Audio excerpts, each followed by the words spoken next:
and we are deeply sorry that you've lost your mother.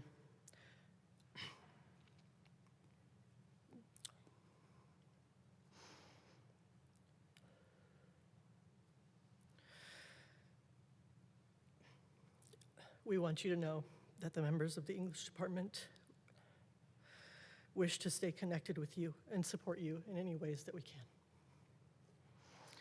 We are also honored to be joined in person by Sally's husband, Roland, who is possibly more aware of the esteem in which Sally was held on both sides of the pond. It's my hope today, Roland, that you will also see how profound this loss is for all of us here at UH. And we are also, of course, profoundly sorry for your own loss of your own life partner. We have several people here today who wish to speak to you of the esteem that Sally was held in here at the UH campus and beyond. And so without further ado, I will pass the microphone on to these speakers who will be following the program and introducing themselves when they come up to the podium to speak. Again, thank you all so much for being here.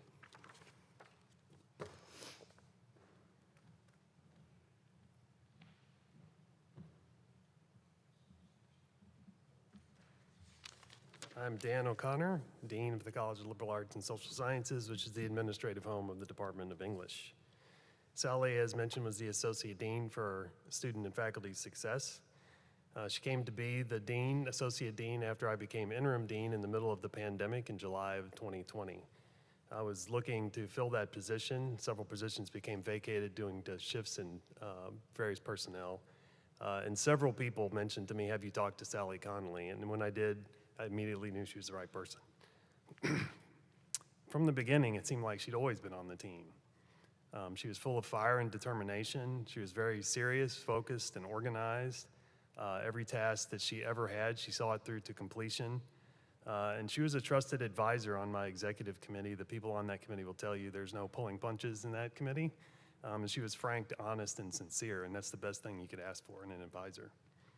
But I do want to talk a little bit about the legacy she leaves at the University of Houston, because sometimes these things get lost in the midst of time. And these are just some highlights. But she was really the champion of the class honors program that we started a couple of years ago, and she saw it through to completion. It launched in full form last year, but it probably would not exist, at least in the form that it does today, without Sally. She was also integral in collaborating with the Office of Undergraduate Research and Major Awards in the Honors College. And that preps students for applications for Fulbright scholarships, Rhodes scholarships, Marshall scholarships, Gates Cambridge scholarships, applications, the interview process, and so on. She was tireless in this task, and she was very successful, and we're going to be hearing some words from some of those students shortly. She also expanded our student internships that we run through the dean's office. I think when she started, we had 2 with the mayor's office, and I think we're up to 8 or 10 now, and it continues to grow. And this was largely through her individually making contacts with community organizations, explaining the importance of these internships to our students, and then making the connections and seeing it through. Those are things on the student side that will live forever here at the university. On the faculty side, she was equally as influential. She was a champion, again, is the word I would use, for the Center for Arts and Humanities, which went through many bumpy starts and stops and restarts, but has launched formally starting this September, just a couple months ago, here at the University of Houston. I really think it's going to be transformational for the university in terms of the scholarship and the research done in arts and humanities. This university is very influential in that sense. Sally was well aware of that, and this is going to create a vehicle to create one voice for promoting that scholarship. She also initiated the Class Research Excellence Award for faculty. We give out 3 of those a year to outstanding faculty. The Class Community Engagement Award for faculty and staff. The Dean's Travel Fund, which had existed in the past but had gone dormant. She came and made a case to me to restart it, and we put some funding into it. She revised it and relaunched it, and it's becoming increasingly popular. The Travel Fund pays for faculty to go and present at conferences to promote the research that they're doing here at U of H. She also collaborated with U of H libraries on the Be Seen campaign, which is how faculty can better get their reputation promoted out in the general public and in academia, which helps the university reputation. And again, that was something that basically she just took under her wing and ran with. And finally, she was instrumental in helping us launch faculty administrative internships, which are a couple of faculty of year who spend time in the dean's office working on a special project, but also sit in on the operations of the dean's office, which can be fairly opaque if you're not in a day-to-day operation, and that's it serves multiple purposes, one of which, though, is to get more faculty exposed to administrative experience and knowledge. So we're creating a pipeline for future leaders. So she will have a lasting impact on student and faculty success. She established programs and practices that are going to persist in expanding years to provide opportunities for our students and faculty to achieve and be honored, and those will persist forever. And that's Dr. Connolly, the Associate Dean. Then there's Sally, the person who was delightful. I'm sort of laughing and crying at the same time. She and I shared a wry sense of humor. I think some of that is the Irish in us. But her quick, sharp wit often helped keep things in perspective, and her laugh could fill the room. She also liked to have a good time. She was very serious about her work, but she really embraced the joy in life. And oftentimes she was the first one to say, "Anyone fancy a drink?" She will be missed, but her lasting contributions have reshaped parts of the college. For students and faculty, it will be everlasting. In that sense, she'll never be forgotten. I'm grateful she was a part of the college and my life. We're all better for it. Thank you.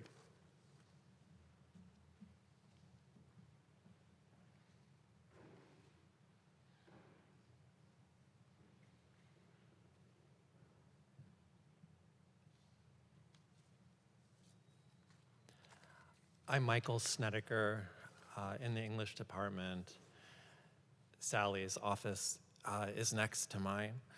And I will miss so many things about her absolute devotion to poetry, her completely singular effervescence and glamour, the extent to which any occasion, even non-occasion, could feel like a miniature holiday.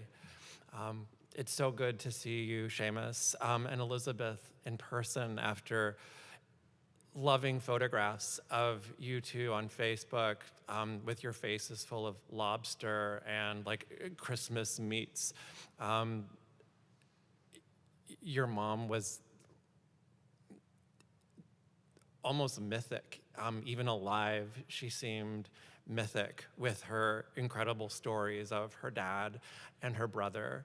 And Sally seemed every bit as much in that strange British pantheon as they. Sally was as much a dandy as I aspire to be, and I'll miss that spirit with all my heart. I'm reading a poem by Elizabeth Bishop because before coming to Houston, Sally had some happy years in Cambridge, Mass. She was affiliated with Kirkland House at Harvard, and Kirkland House is where Elizabeth Bishop lived. And it's where Elizabeth Bishop fell in love with Alice Methvissel, the love of her life, at least in those last years. I was lucky to fall in love with someone who was living in Bishop's apartment in Kirkland. And I told everyone I met there that I was colleagues with Sally. And formidable Harvard people would always smile and remember her and feel grateful for all the ways we feel grateful for her incomparable gifts and absolute talent for living. The man moth. Here above, cracks in the buildings are filled with battered moonlight. The whole shadow of man is only as big as his hat. It lies at his feet like a circle for a doll to stand on. And he makes an inverted pin, the point magnetized to the moon. He does not see the moon. He observes only her vast properties, feeling the queer light on his hands, neither warm nor cold, of a temperature impossible to record in thermometers. But when the man moth pays his rare, although occasional visits to the surface, the moon looks rather different to him. He emerges from an opening under the edge of one of the sidewalks and nervously begins to scale the faces of buildings. He thinks the moon is a small hole at the top of the sky, proving the sky quite useless for protection. He trembles, but must investigate as high as he can climb.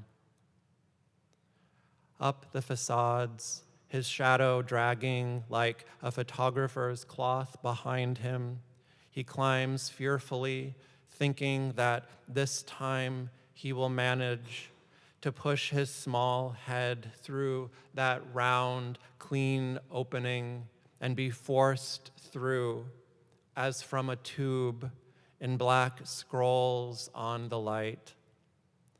Man, standing below him, has no such illusions.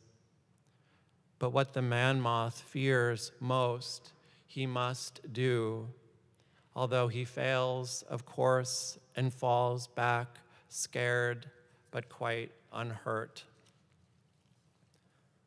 Then he returns to the pale subways of cement he calls home. He flits, he flutters, and cannot get aboard the silent trains fast enough to suit him. The doors close swiftly. The man moth always seats himself facing the wrong way, and the train starts at once at its full, terrible speed, without a shift in gears or a gradation of any sort. He cannot tell the rate at which he travels backward. Each night, he must be carried through artificial tunnels and dream recurrent dreams, just as the ties recur beneath his train. These underlie his rushing brain. He does not dare look out the window, for the third rail, the unbroken draft of poison, runs there beside him. He regards it as a disease he has inherited the susceptibility to. He has to keep his hands in his pockets, as others must wear mufflers. If you catch him, hold up a flashlight to his eye. It's all dark pupil, an entire night itself, whose haired horizon tightens as he stares back and closes up the eye. Then, from the lids, one tear, his only possession, like the bee's sting, slips. Slyly he palms it, and if you're not paying attention, he'll swallow it. However, if you watch, he'll hand it over, cool as from underground springs, and pure enough to drink. Thank you. I'll miss Sally, and I'll always feel so grateful to have been her colleague.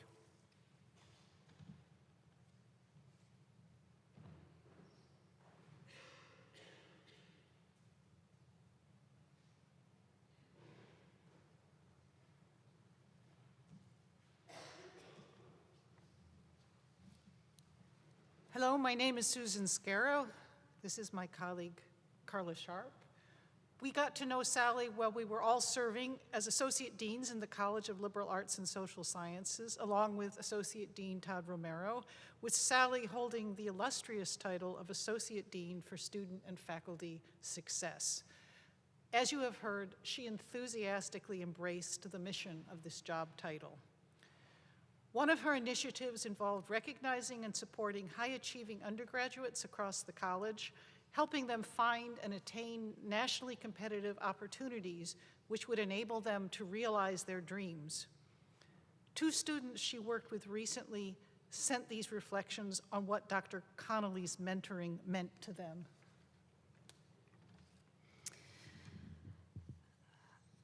Milad Saeed was a UH psychology major and 2025 graduate who was awarded a prestigious Marshall Scholarship from the British government.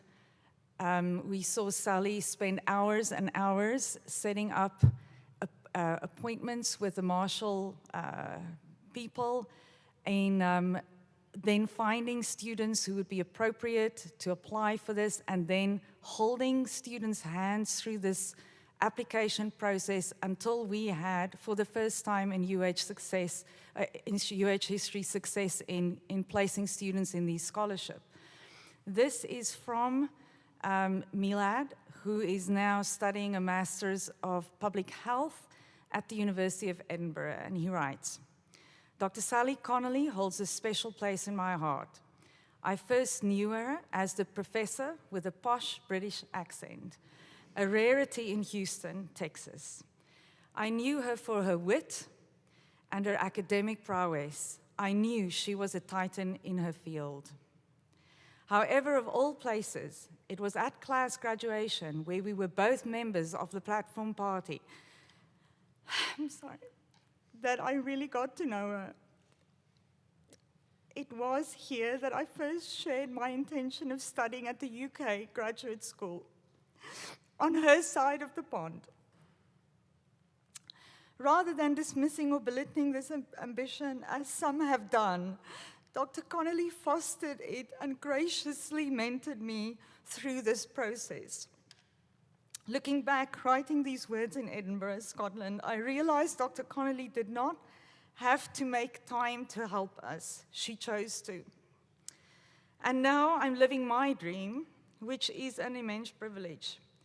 In this way, I hope to emulate Dr. Connolly's remarkable legacy in my life, to support others to achieve their dreams, to bring humility and honor and humor to every conversation. I am immensely grateful to call Dr. Sally Connolly a mentor, and I'm crying because I will miss Sally an awful lot. Your mom was very special, Seamus and Elizabeth. And now we hear from Kalina Holman. She was a UH English major and member of the Honors College, who also graduated in 2025. She was awarded a highly competitive Gates Cambridge Scholarship to support her studies for an MPhil in Classics at Cambridge University in the UK. And like Milad, she also is now in the UK and could not be here, but sent words instead. And she writes, I first met Dr. Connolly in my sophomore year, where we discussed extracurricular pathways to success in graduate study. She provided invaluable mentorship to me throughout my undergraduate career, but particularly as I was applying for graduate fellowships to study in the UK. Well aware of how taxing and nerve-wracking the interview process can be, especially for a first-generation grad student, she went above and beyond to make sure I was comfortable, confident, and prepared. Earlier this year, I flew to Seattle to interview for the Gates Cambridge Scholarship. Dr. Connolly, who happened to be in Seattle for an unrelated matter, offered to meet with me both before and after my interview to discuss tips, assuage my concerns, and celebrate my success regardless of the interview's outcome. These little moments were invaluable in my interview experience, and I sincerely believe they were a contributing factor to my receiving the Gates Cambridge. Although Dr. Connolly was responsible for many great things at UH, it is moments like these that I will remember her by. Her passing is a tremendous loss, both to the university as a whole, but also its students. And indeed, Kalina's words speak for all of us. Sally, we miss you.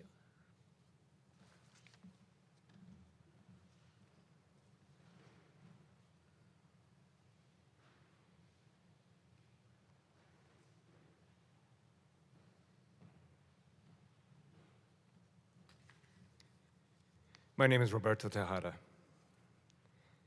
And though I joined the English department over a decade ago, I can still hear the spirited warmth of Sally's words of welcome in a written note to me well before we formally met.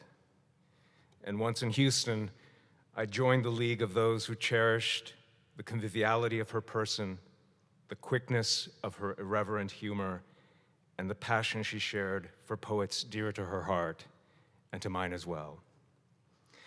Among them was the Kansas-born, San Francisco-based poet Ronald Johnson, with whose work Sally engaged in a chapter from the book she completed this summer on the impact of the AIDS epidemic on American poetry. I'll read a section from Johnson's monumental non-linear poem Arc, composed of 99 foundations, spires, and ramparts. The poem, Arc 79, Arches 13, the hymnals, unites heaven and earth, word and action, the bygone and the here and after, majestic architectures and the little habitat. An excellent place, I think, to honor Sally's radiance, to celebrate the enduring delight of her heart and mind and imagination. Descend endless realms, no broader numbered measure than man's mind. Chariot beyond compare, mid-silver shield, and rolled on wheels of amber, stripped by the wind on every side, clustering spheres upheld, far reason's ear. Face-to-face sun, bare ashes, so blind an alley assembled star by star, oh, for million pinion tongues set apart as cornerstone over and around us, where apes swing angels 3 in 1 and 1 in 3 high skyward, wide words and signs the arches rang, upward, still in threshold. Vast order ranged, rise up, interrupted, interpreted, crowned flame in borrowed time. One teeming net of blood to terminate illusion, so snow on snow stare steeps of light, dominion mirror clear.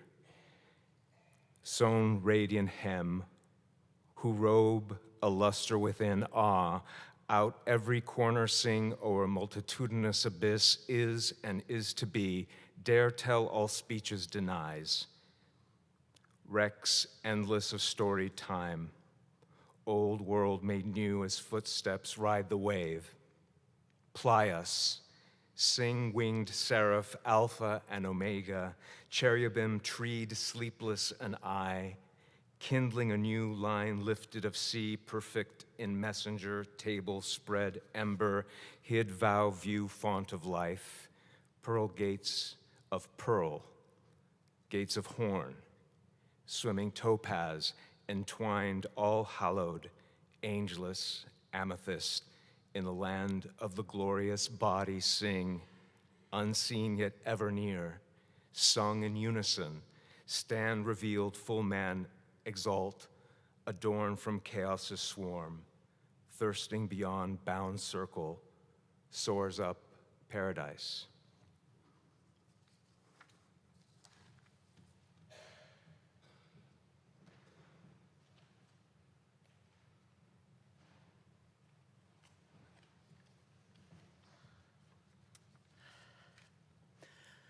Hi, I'm Jen Wingard. I am in the English department. Sally and I started here at UH the same year. We and Paul Butler had a nice bunch of drinks and met each other right before the semester started at in the Montrose, and Sally and I became fast friends, and we became very close friends over the course of our time together. So I want to begin with the lyrics from the song Wreck by Neko Case. According to Neko, the song, it's on her new album, and the whole album is about people in her life whom she loved, friends, bandmates, who over the past 7 years passed away. And I've been listening to it a lot, and it now makes me think of Sally, especially these lyrics. I'm an eruption, a wreck of possibilities, a volatility of stars. My clothes can't hold together. And I know I can't burn this bright forever. You see, Sally Connolly has left a hole in the universe, and I am not sure it's ever going to be filled. She was fabulous and funny, but most of all, she was present. If you were talking with Sally, she was completely engaged and engaging. She had laser-sharp focus, which did not only apply to her work, but also her friendships. When Sally was with you, she was with you, which is a rare thing. It is also rare that Sally was always wholly Sally. In a profession and a world where we all strive to show versions of ourselves in certain circumstances, Sally walked through the world as herself in all places. Now, this is not to say that she was, as the kids say, messy. To the contrary, Sally was well-mannered and put together and hilarious and audacious and smug and stubborn and wickedly smart and massively caring toward those she believed in. That was Sally. In all her rich complexity, was presented to the world with a red lip, smelling like Chanel, clad in Louboutin and Westwood. In fact, one of my favorite stories about Sally is the first time she took Seamus and Elizabeth to Disney World when you were toddlers. She wore her red lip, she wore her black heels, and a frock of some sort, not the typical Disney World attire. That, combined with her jet black hair and her pale skin, prompted a passing child to ask, "Is that the Wicked Witch?" The comment pleased Sally to no end, and all she told could envision her in the most unlikely dress at an American theme park built on Florida swampland. But knowing Sally, it made sense. Sally was also a world traveler who lived in a kibbutz outside of Israel, fought fires in Australia, and would travel across Asia in hopes of an excellent meal or a beautiful vista. But, or I should say and, Sally loved Disney World and Las Vegas. There was something about the excess of American tourism that fascinated her. One of my favorite pieces of her writing is her introductory chapter in Ranches of Isolation, wherein she discusses ranch dressing and its unique Americanness. So much so that she notes that everywhere else, the mayonnaise-based concoction is called American dressing. Her ability to be fascinated by and research and write about something as banal as ranch dressing is the kind of curiosity and cleverness we hope for in our students, we wish to see in our colleagues, and we want for ourselves. How lucky were we all to know her. And I am so lucky that I got to be her friend for almost 20 years. I had hoped for at least a good 20 more. So I will end once again with Neko Case's words. Please come back soon sooner than you want to. It's the only thing in this whole world that would please me.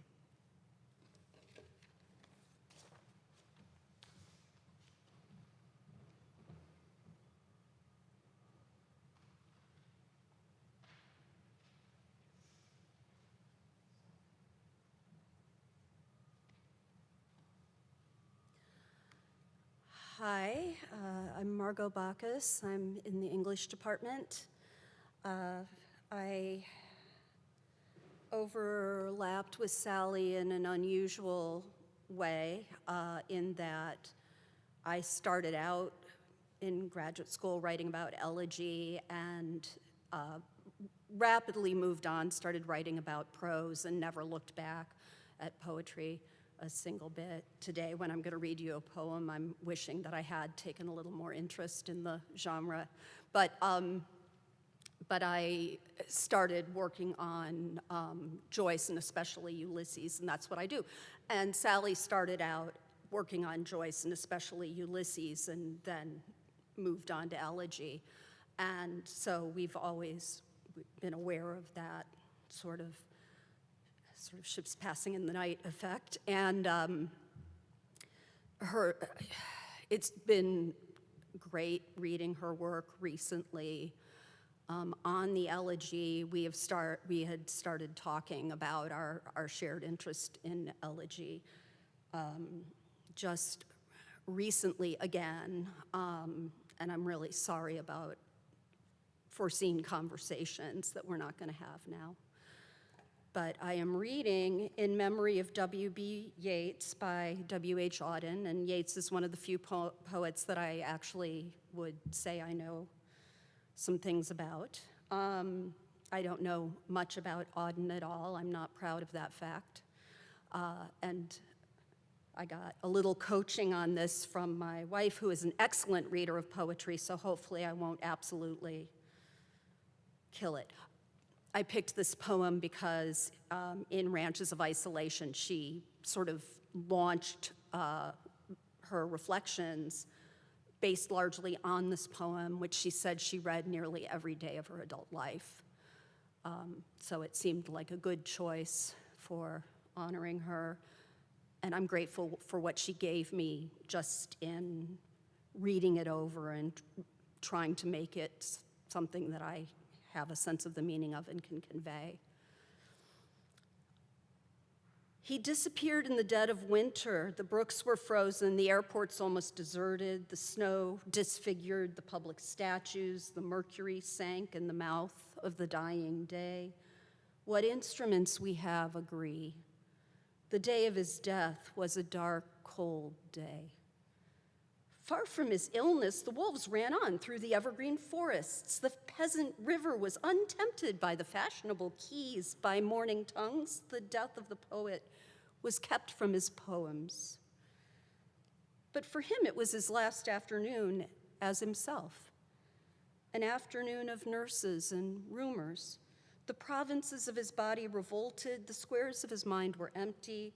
Silence invaded the suburbs. The current of his feeling failed. He became his admirers. Now he is scattered among 100 cities and wholly given over to unfamiliar affections to find his happiness in another kind of wood and be punished under a foreign code of conscience. The words of a dead man are modified in the guts of the living.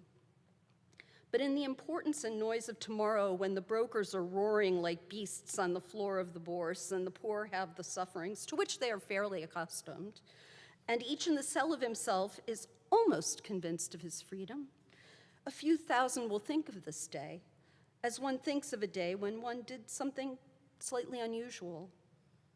What instruments we have agree, the day of his death was a dark, cold day. You were silly like us. Your gift survived it all.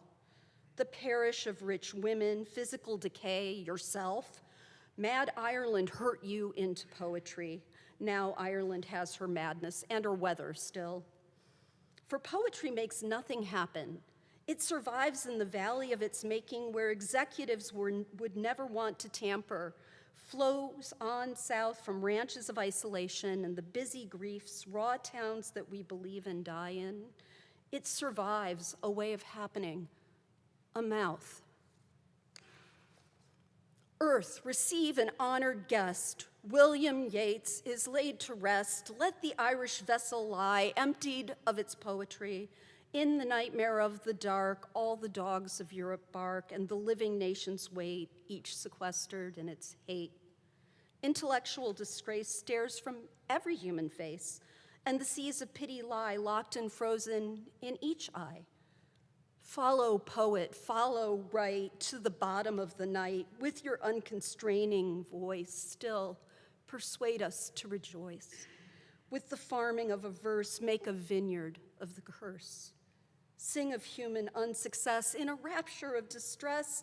In the deserts of the heart, let the healing fountains start in the prison of his days. Teach the free man how to praise.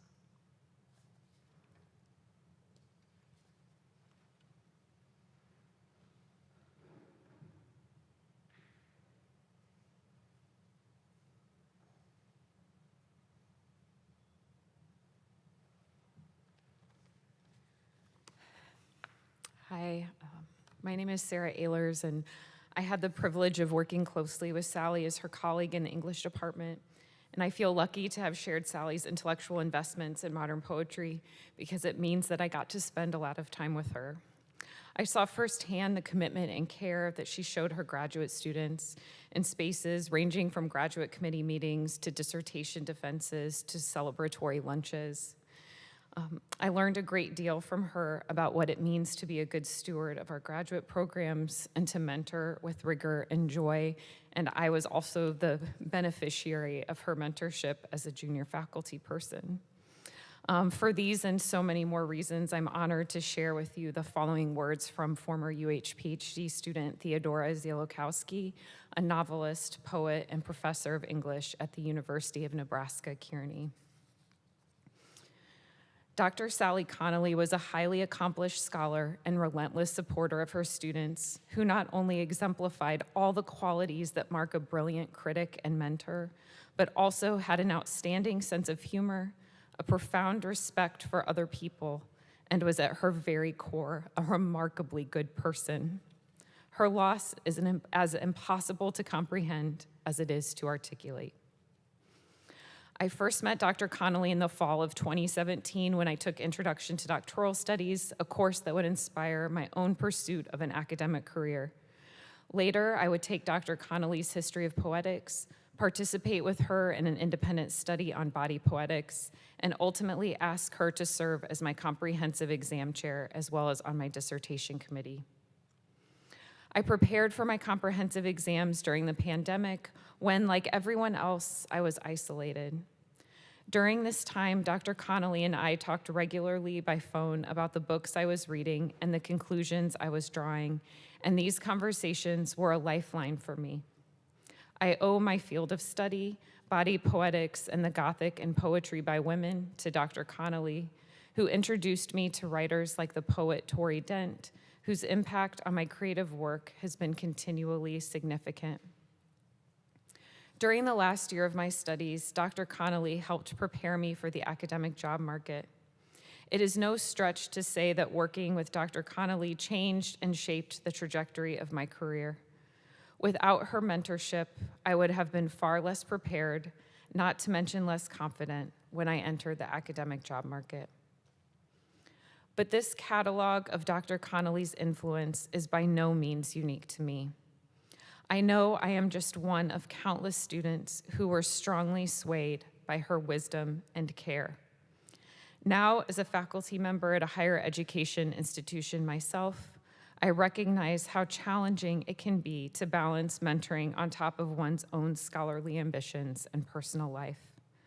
Dr. Connolly made this balance look easy as she demonstrated continually how much she regarded us not just as graduate students, but as future academics whose own ideas, ambitions, and strengths were worthy of pursuit. The last time I saw Dr. Connolly was over a celebratory dinner in the spring of 2022. I had just earned my PhD at the University of Houston and was preparing to set off to Kearney, Nebraska to begin my own academic appointment there.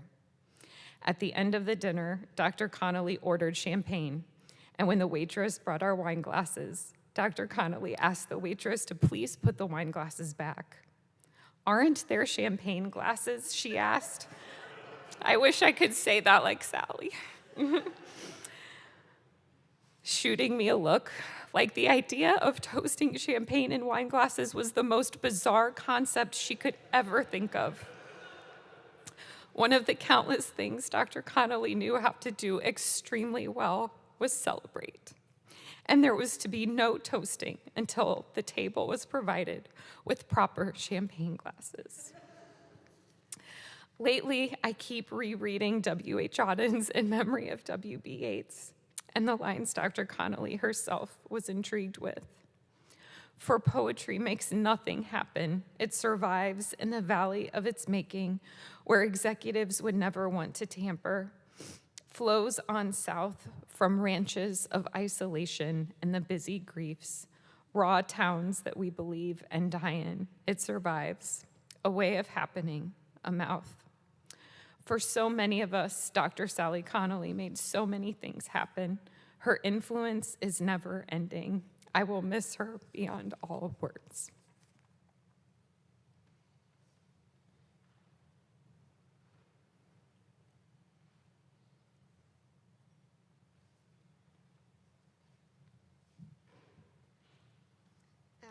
My name is Karen Fang, and I'm a colleague of Sally's, and like a number of the speakers today, we had the privilege of being on the subcommittee for her promotion to full professor, which was unanimously recommended just before the terrible news of her passing. And we're so grateful to have had the privilege of re-encountering her work as a scholar and at least letting her know of what she had worked so hard to deserve. But because you've already heard about her as a scholar and as a teacher, I also want to talk a little bit about her as a woman and as a mother. Sally and I were roughly the same age. My two kids are roughly the same age. I am also the mother of some gourmands, so I also loved seeing all the Facebook posts about you two. We also went through some life changes and figured out how to transform one family to another around the same time. And so those are also parts of Sally's life and personality and legacy. So the poem I chose to read today is Seamus Heaney's Oysters, and there's a number of reasons why I chose this, Seamus, obviously. But it might seem like a surprising choice. The poem begins with a glorious scene of eating, of pleasure shared with loved ones, but it does soon grow somewhat somber, acknowledging the many things that are sacrificed and ignored in order for us to revel in pleasure. This contrast between sensory pleasure and the burdens of wisdom, I think, is part of what Sally so admired in Heaney's poetry.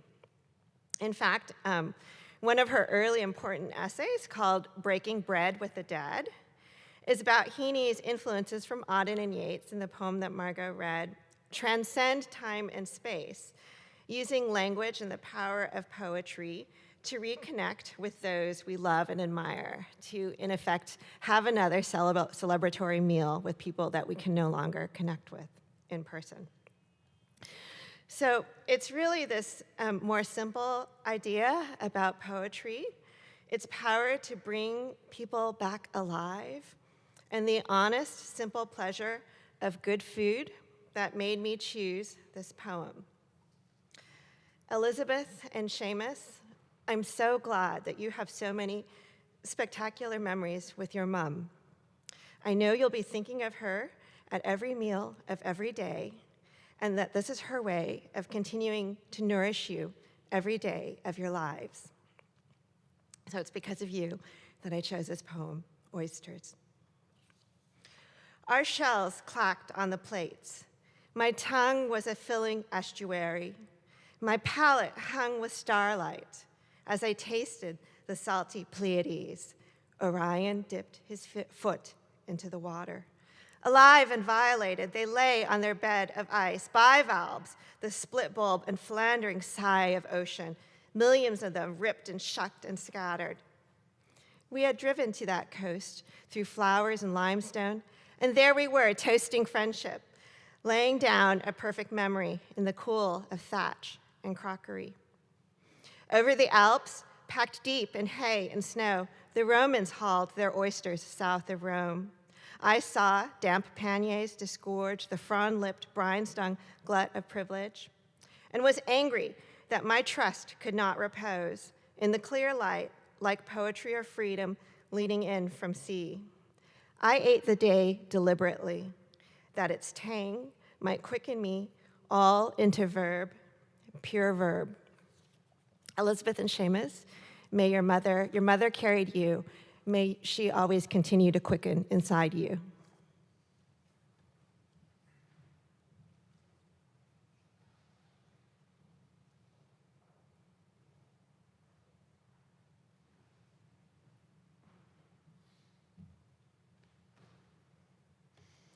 So I'm here just to briefly introduce Sally's husband, Roland James, who arrived to the US on Wednesday night and is surely jet-lagged among all the other emotions of this day.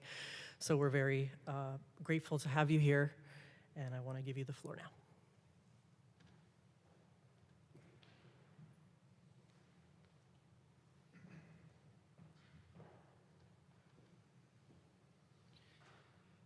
Thank you for allowing me the honor of speaking to you all today. I've watched Sally do this around the world many times, and she sure makes it look easy. So I thought today I'd talk to you a little bit about her life prior to Houston and how she came to be so fascinated with the subject of death and Thantology and elegy. And while I did only have the honor of being married to her, we didn't quite make 3 years, didn't quite make 2 years, but we did go back 37 years. So I'd like to tell you a little bit about her life and our time together and what made her the incredible human that she was. Like everything with Sally, it's a preposterous story with a remarkable cast of characters, some of whom I'm delighted to see here today. I first met Sally in 1988. I was in our garden with one of my brothers, and whatever noise we were making, it carried a few gardens down and it caught Sally's attention. Our first conversation went like this. "Oi, who are you?" She was always forthright. "Who are you?" I skeptically replied. I said, "Who are you? I can see you and I'm coming over." I nervously shouted, "I'll call the police," to which a solid voice replied back with, "I am the police." It was only a short exchange, but it's all it took to silence me and to begin a lifetime of Sally outsmarting me and winning every argument at a canter. A few moments later, a girl with long dark hair and glasses appeared, having popped over a wall, through a fence, and finally through a line of Leyland cypress trees at the end of the garden. Mostly she was incredulous. Other children she didn't know about. What had she been missing out on? Who were they? Why wasn't she already acquainted? She had to find out. When I think about her life and how she lived, it's a fitting introduction to her. Sally had to know things. She absorbed facts and information about anything and everything, and she never missed out on the chance to have fun or to experience something new. We knocked around St. Albans for the next few years, exploring the town and getting into scrapes. Her first employment at age 14 was in my parents' antique shop, where we would spend Saturdays together, serving customers, packaging things up, me listening to her stories, I suspect somewhat smitten with her even then. Which perhaps explains why I let her tie me to a tree trunk in the garden and drench with a hosepipe one evening. In a supposedly innocent game taken too far, my parents were not amused, but didn't stop them asking her to babysit my youngest brother one evening. Under her watchful eye, my brother somehow managed to combine substances from a child's chemistry set to make a pretty spectacular explosion and leave a very lurid green stain on the carpet. She was not offered further employment. Her father bought a substantial plot of land in St. Albans, adjoining the cathedral. The land had been seized from the abbey during Henry VIII's dissolution of the monasteries, and the Benedictine monastery that stood there had been destroyed. So on day one, when the building of the dream family home began, perhaps it's no surprise that when the excavator first broke ground, it raised up not just earth, but the remnants of 5 long-since buried bodies. After a few weeks of observing CSI St Albans in action, watching countless skeletons being carefully exhumed, the bones were eventually radiocarbon dated and established to be many hundreds of years old. The plague had ripped through St Albans in 1349, and the family home was built on top of the final resting place of hundreds of unfortunate 14th century souls. Over the course of many years to come, every time it would rain heavily, another collection of bones would rise to the surface. The dog would appear with a thigh bone and a wagging tail, and Sally and her brother Peter would amass quite a collection of bones, of course, flawlessly curated by a fascinated young Sally who prized the skulls, teeth and all, the highest, and would screw them up to her bedroom commissary where they were proudly displayed. Sally's early education was somewhat questionable.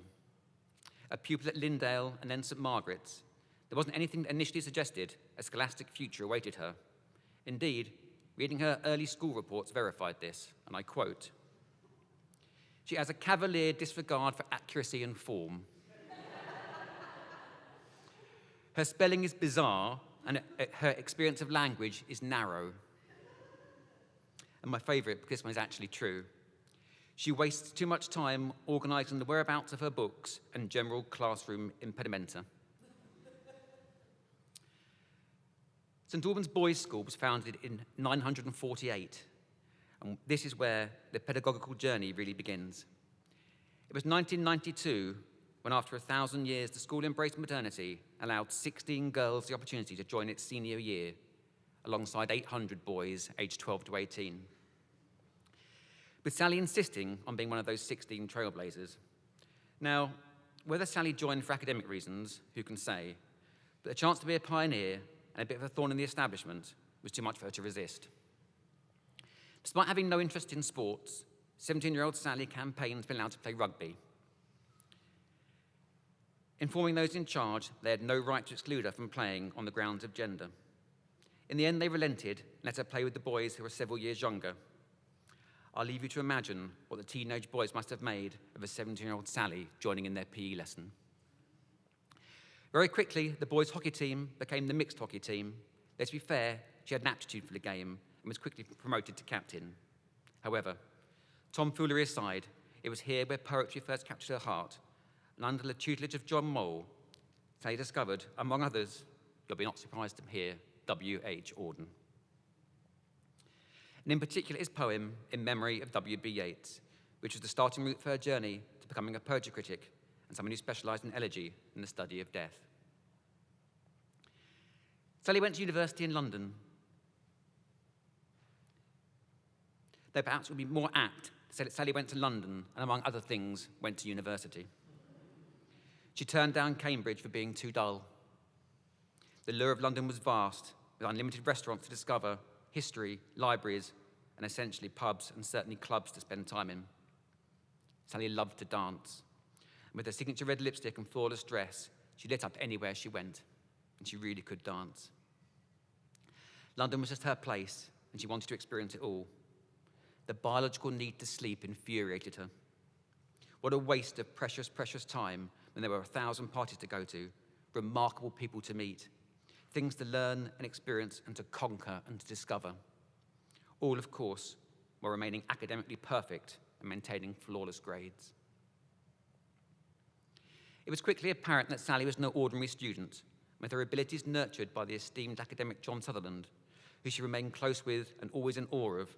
She seemed to be blossoming exponentially, as were her close friendships and increasing numbers of followers and admirers.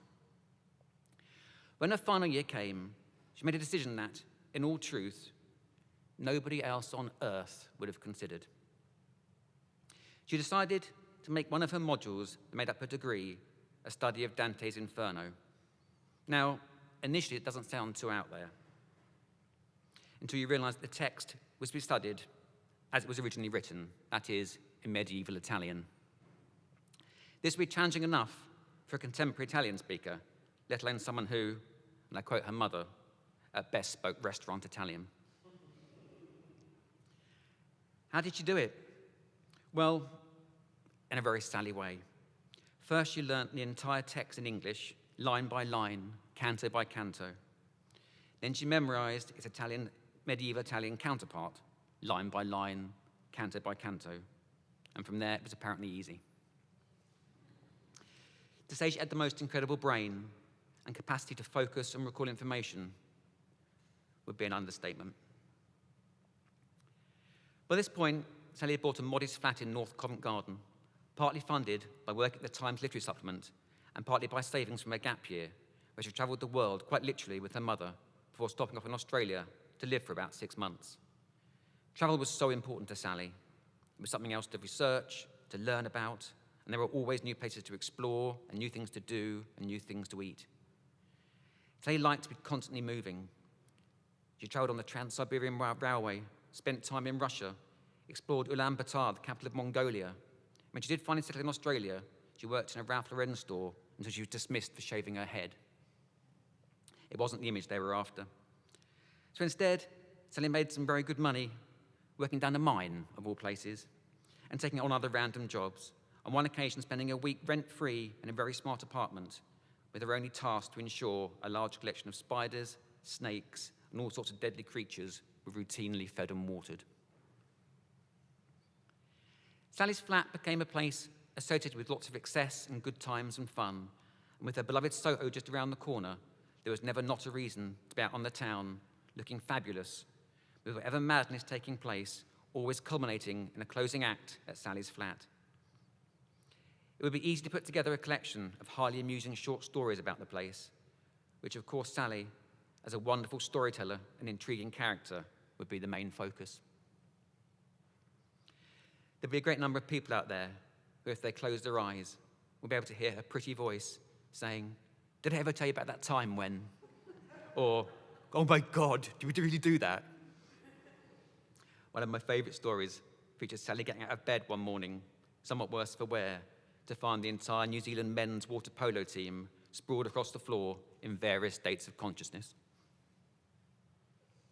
Despite the apparent chaos, the Westwood dresses, the Chanel handbags, and the ridiculous Louboutin heels, it's important to remember there was a genius at work. Having sailed through her under- and postgraduate degrees with top marks, her name began to be put forward for various scholarship opportunities. She'd been told, off record, she'd already been accepted for one such placement, so Sally approached her final interview for the prestigious Kennedy Scholarship with an unusually relaxed attitude. At this point in her life, she didn't really believe she was anything particularly out of the ordinary. She was living a wonderful and exciting life, enjoying each day and the adventures they would bring. So when she walked into her interview, looking like she was stopping off on her way out to a Michelin-starred restaurant, she really felt she had nothing to lose. I can only imagine what the Astronomer Royal must have thought, but of course, she was brilliant, charming, full of confidence, with the willingness to argue back and get her points across. She was clever, funny, and razor sharp. Suffice to say, Harvard was in the bag. America and Harvard provided Sally with so much. It connected her to family in New England, gave her the opportunity to meet and befriend other remarkable academics, both burgeoning and already established. And among her many connections, she was probably most proud to form a close relationship with Seamus Heaney, who took an immediate shine to this vivacious young woman who knew his heritage as well as she knew his poetry and could speak about his work with sagacity and clear insight. As time passed and she met more brilliant people, it began to dawn on her that just maybe she was equally brilliant, and that perhaps the world of academia really was her true calling. Then, on the 7th of May 2005, Sally's mother passed away after a short and devastating illness. Having gone a few years without seeing her, Sally and I reconnected while she nursed her mother, along with her brother and grandmother. It was unbearably sad.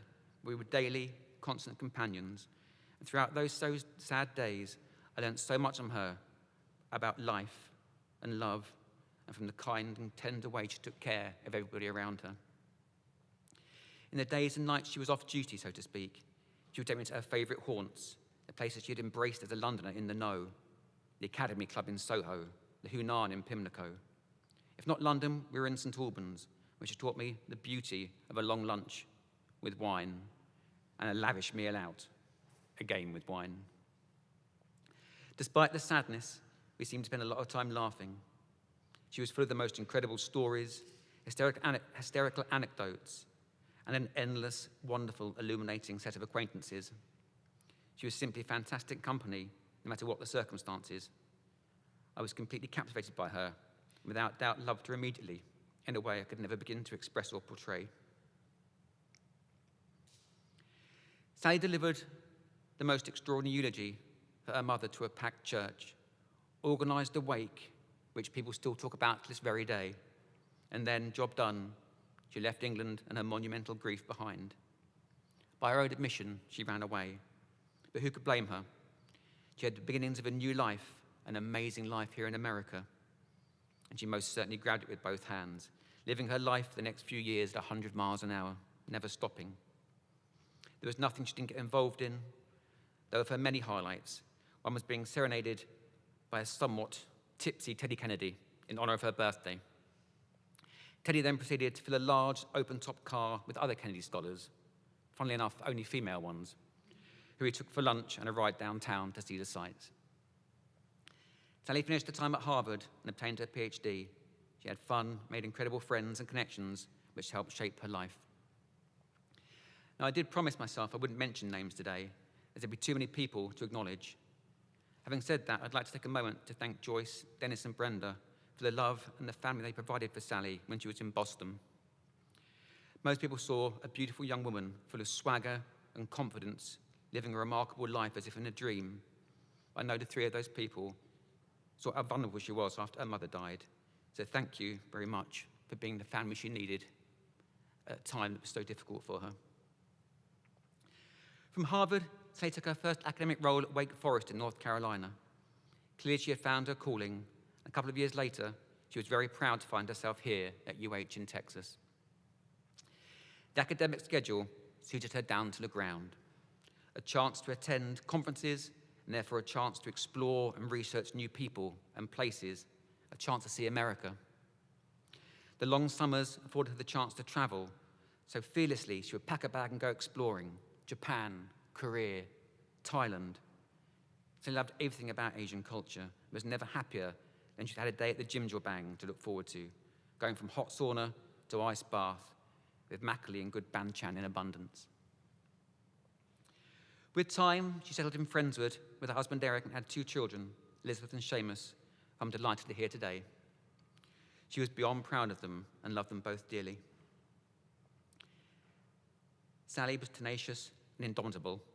She got her first book published before the children started school, the acclaimed Grief and Meter, coming out in 2016 with the University of Virginia Press.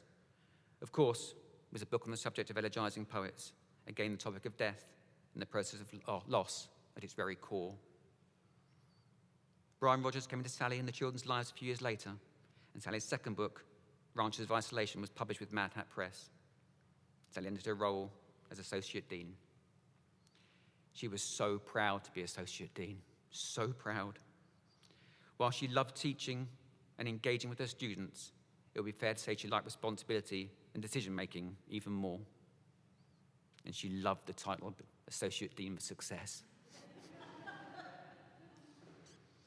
She was very much in awe of her colleagues. I know without doubt that in her final years, she was at her happiest, having finally found some peace and a chance to stop running. After many years, we finally made our lives together work, and were happily married. Sally had a job that meant the world to her, wonderful friends and colleagues across the globe, and 2 children who were maturing into fine young adults with the world at their feet. To know how much Sally cared about her role, you only had to ask her about some of the remarkable students she tried to gain scholarships for. She would talk about their brilliance and all they could achieve and how much they deserved to get ahead in life. There would be a fire flash in her eyes, and sometimes tears at their successes or their failings. So much did it mean to her. Sally flew back to England on the 20th of May, 2025, to say farewell to her incredible world record-holding younger brother, Peter, who passed away a few days later. Sally was taken ill herself the day after she landed.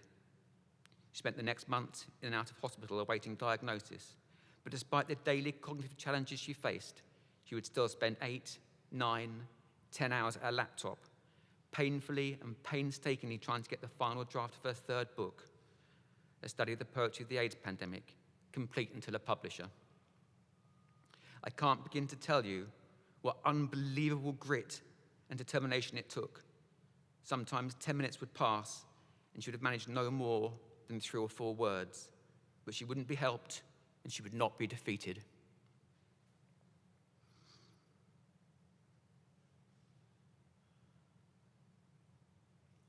I'm glad to say the book is with the publisher and requires only minor edits following peer review. Not content with that, she turned her attention to applying for full professor. The same challenges presented themselves again. She did at least allow her most revered colleagues to assist, which I'll always be eternally grateful for. When Sally received confirmation that she was promoted to full professor, she was as proud and as joyful and as relieved as I've ever known her to be. Being Sally Connolly was very important to Sally. In order for her to be herself, she had to fight, and she had to work, and she had to succeed. She may not have had the time she deserved, but she certainly used it well, and by any metric, her life was a wonderful story of brilliance and of beauty and of success. Thank you.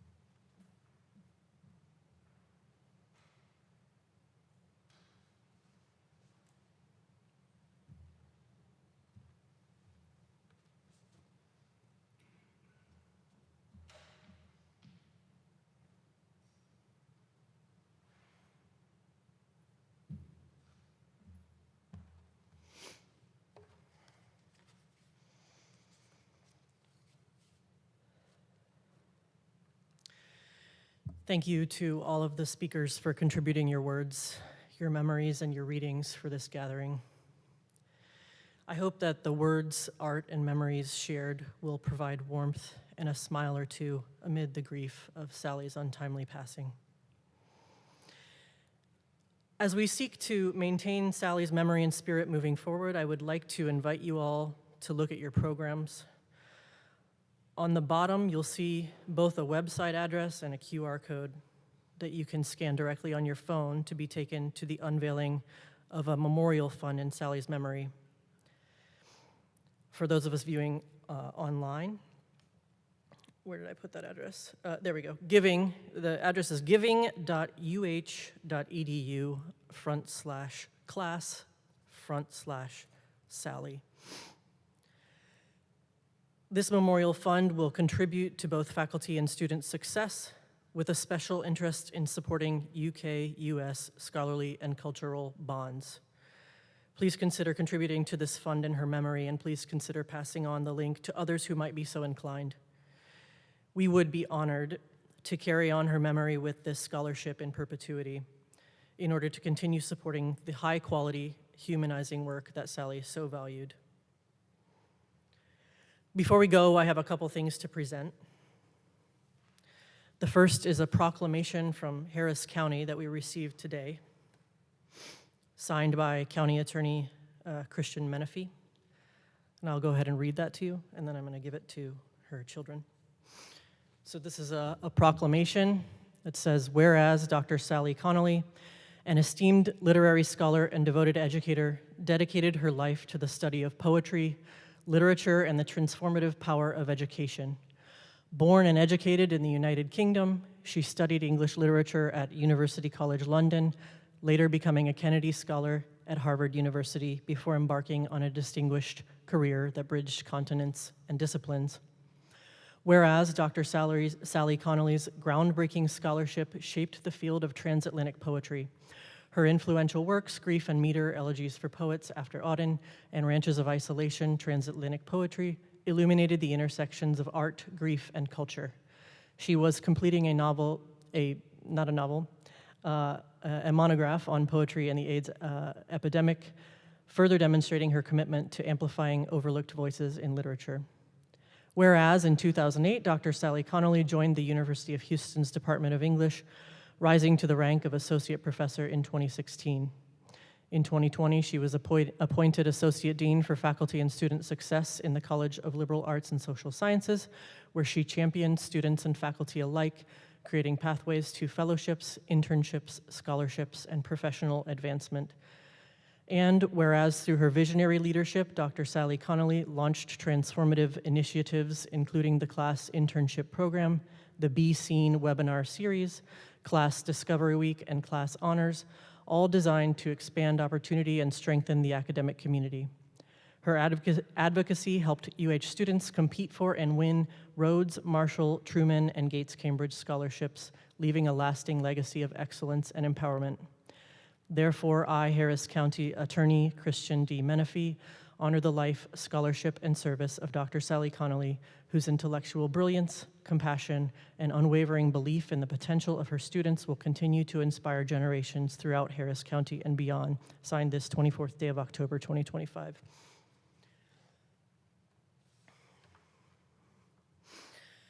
Finally, to Elizabeth, Seamus, and Roland, thank you for your presence today. I have some gifts to offer you. They're certainly not enough for a moment like this, but we hope that they will provide you with warmth moving forward.